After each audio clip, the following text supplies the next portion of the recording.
Yes, a very good morning, students. Myself Ranjan Chaudhary, PGT Physics teacher, LPM Public.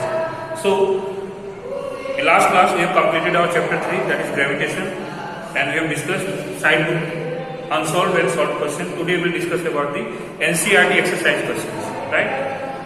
There are total 18 questions unsolved. In today's lecture we will discuss the 9 questions and remaining 9 we will discuss in the another part of the video. Right? So, the first question, question number 1, it says that how does force of gravitation between two objects change when distance between them is reduced to half? Means if the distance between two objects is reduced to half, then how the force of gravitation will change? So you know, according to universal law of gravitation, force is inversely proportional to the square of the distance.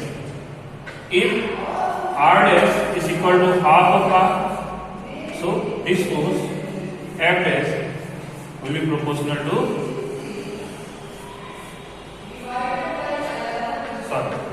it is, instead of R we have to write half of R.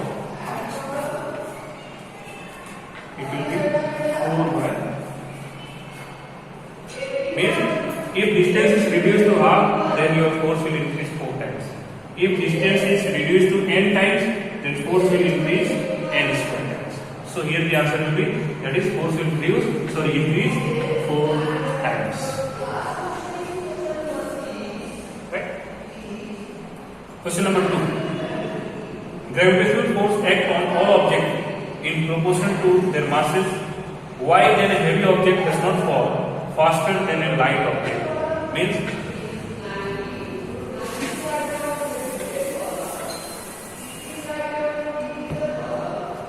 question is asking, suppose this is Earth, mass is m, its center is O, radius is r. Let us say, at the top of the building, there is we have taken a stone of mass 10 kilogram and another stone of 1 kilogram. If they are released at the same time, then force of gravitation here will be, for example, F1 and on 1 kg mass is F2. Then according to Newton's second law, F is equal to m into g. So F1 will be greater than F2. The force of gravitation on mass of 10 kg will be greater than mass of 1 kg. Then also, why both the object falls at the same time on the surface of the earth? This is the question. So answer will be, though the force of attraction are different, but the acceleration due to gravity is independent of mass. The time of fall will be decided by the magnitude of acceleration due to gravity on both the object.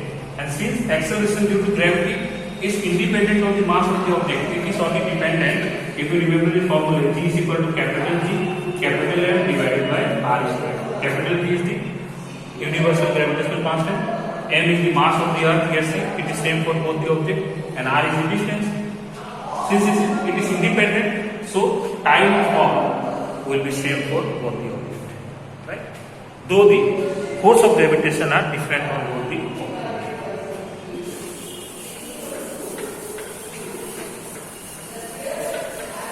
Question number 3.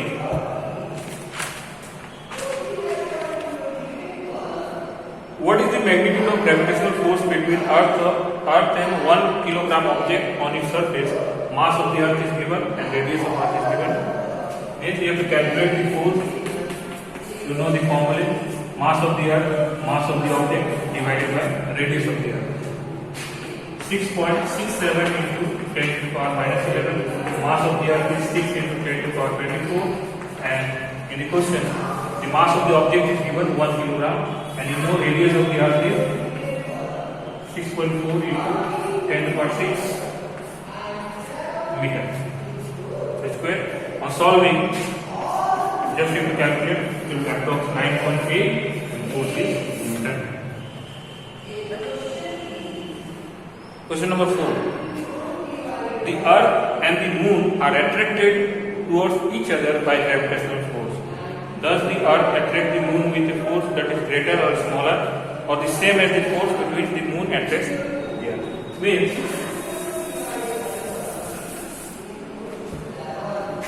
suppose this is the Earth and this is the Moon. You know, there will be force of gravitation between them.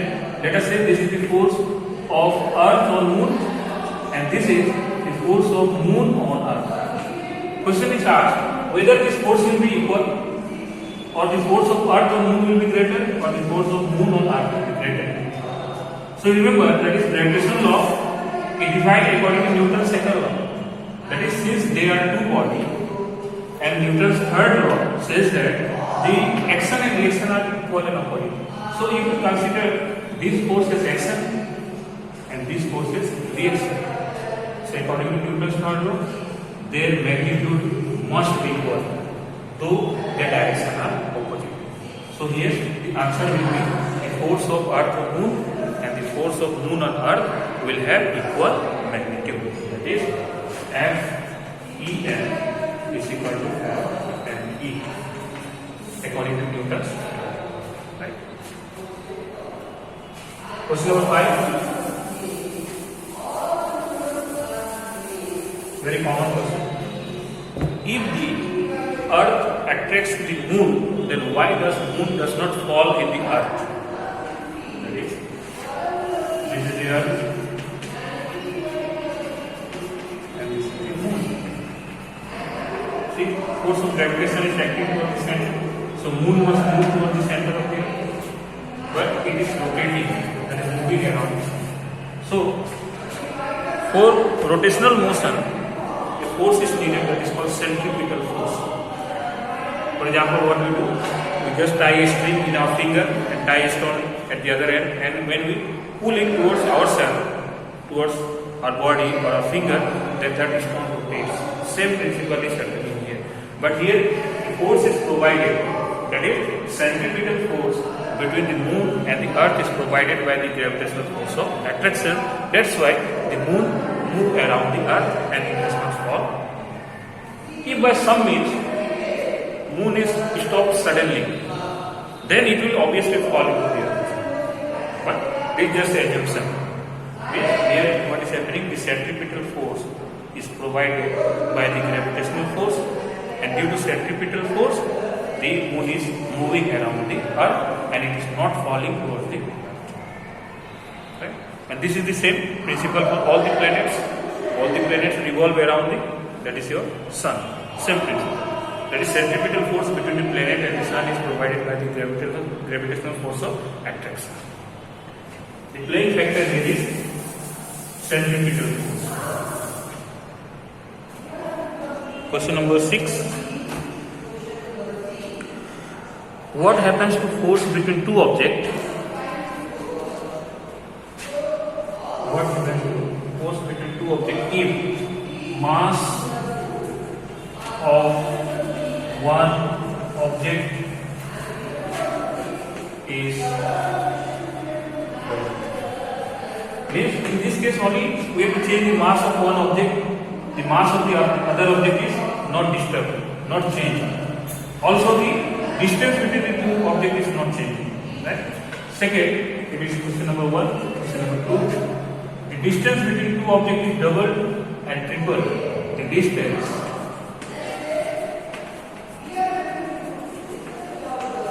between two objects. First, it is doubled, increased 2 times and tripled. So remember here, since they are only talking about the distance, here mass need not be disturbed. It will be constant. Right? And in third case, the mass of both objects are twice. The mass of both objects are means in third case only we have to change the masses. No need to change the distance. So first question, you have to remember the formula F proportional to M1 m2 divided by r square. See here, if one mass you take it over means we are only increasing mass m1, so it will be 2 times of m1 m2 divided by r square. Means if you compare this magnitude and this magnitude, that is, let us say this is f and this is f dash. So f dash is equal to twice of. So what is the changes? That is, force will be also means in here force will be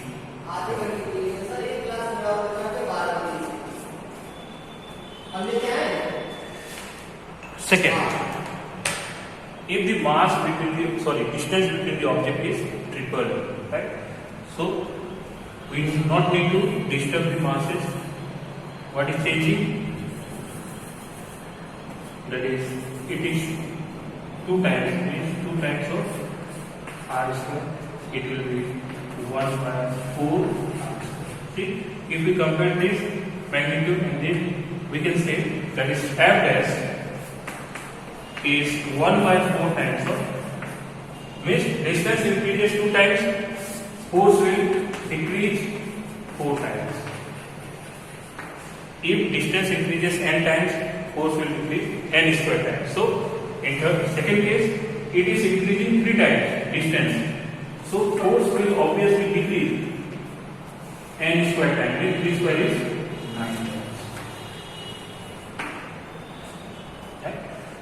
Then in third case, both the masses of the objects are double. Means here also it is m1, m2. So it will be 2 times of m1 into 2 times of m2. So it will be 4 times of m1, m2 r square. Means if one object was increased 2 times, force was increased 2 times. If both the objects are increased 2 times, then force will increase 4 times.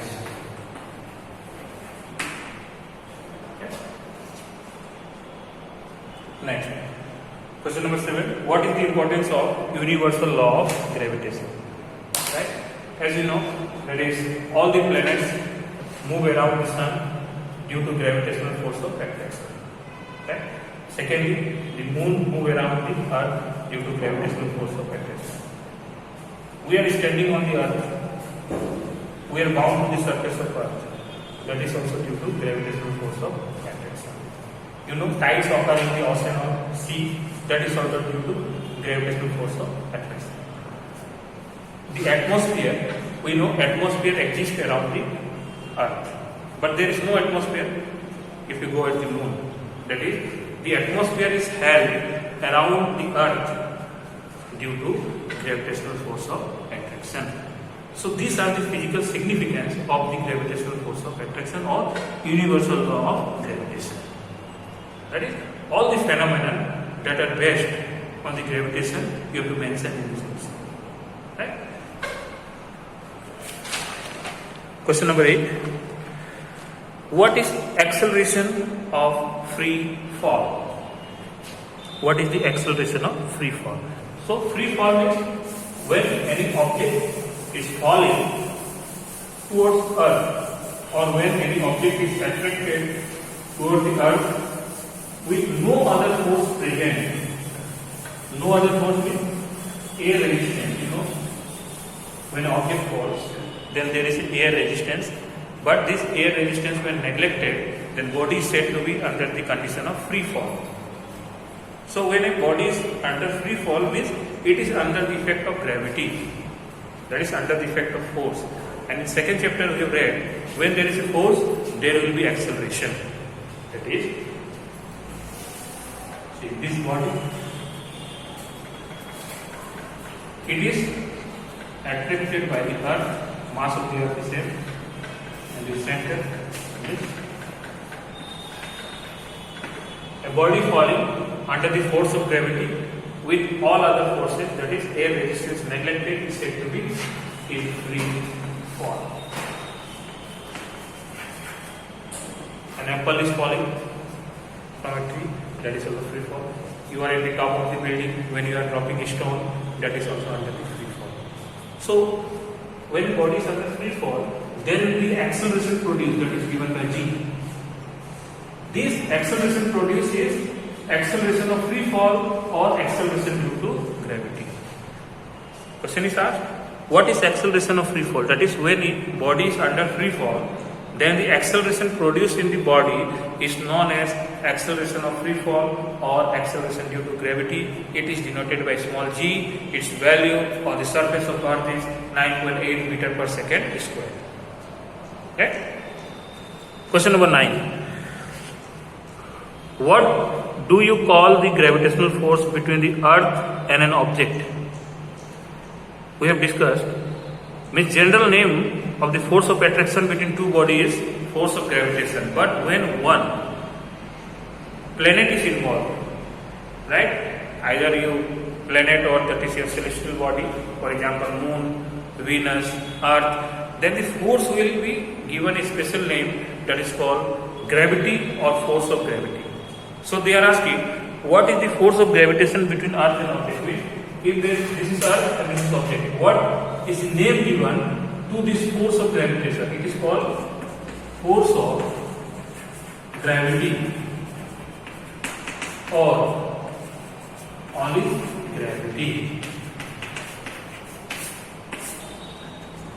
Right? It is gravitational force only, but since Earth is involved, it is called force of gravity or simple gravity.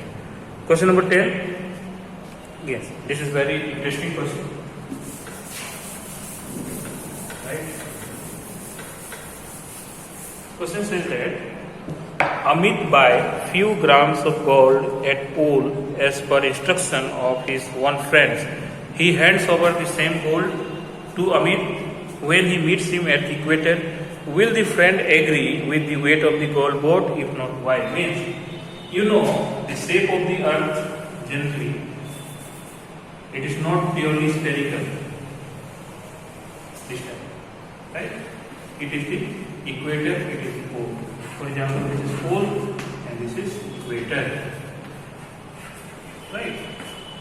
So, also, if this is radius of equator, this is the radius of pole, you know, radius of pole is less than radius of equator. So, acceleration due to gravity at pole will be greater than acceleration due to gravity at equator. This we have discussed.